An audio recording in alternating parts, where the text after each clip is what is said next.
Осы кезде Нух кектеніп, жақсылап әулеті дәл осылай жанады дейді. Содан кейін екеуін такси адамдармен алып кетеді. Осы кезде Севилай мен Джихан екеуі қонақ үйде масайып, бір-бірімен сөйлесіп отыр. Кенеттен телефонға звондайды. Ат қора өртеніп жатыр деп айтады. Ал ол тез шығып кетеді. Әкесіне звондайды. Ат қора өртеніп жатыр дейді. Содан кейін Джихан әкесін кінәлайды.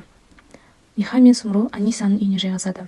Барлығы бір-бірін ойланады. Келесі күні Нух пен Джихан төбелеседі.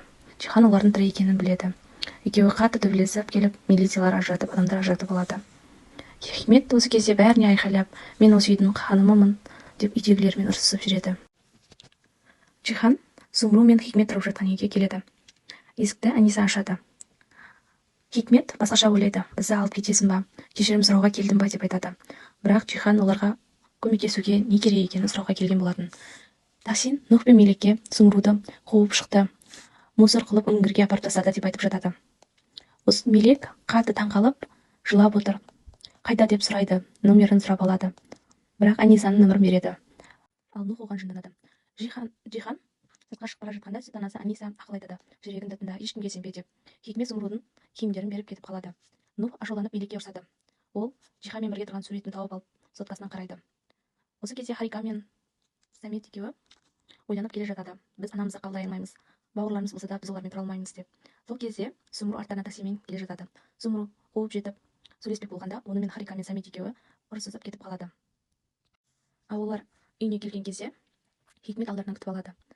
Амалсыздан құшақтап, содан кейін Харика мен Саметтен ДНК тестін алуға таяқшалар әкеліп, аузынан сілекейін алып жатады. Бірақ бұған Харика жынданады. Самет қуана-қуана тапсырады. Севилай мен Нух кездеседі. Бір-бірін кінәлап ұрсып жатады. Хикмет таксинің үйіне келеді. Мелек тағылып қалады, қорқып. Әкелері Сумрумен ажырасам деп журналистерге сұхбат беріп жатады. Сумру жұмыс таппай қиналады. Күйеуі барлық жерге Сумруды жұмысқа алмасын деп айтып қояды. Харика мен Самет тәтелері үйді алып қояды. Мирасқа таласады деп олар ойлап отырады. Олар даже ДНК сараптамасын алмастырып қойды деп қорқады. Аниса мен Мелек телефонмен сөйлесіп жатады.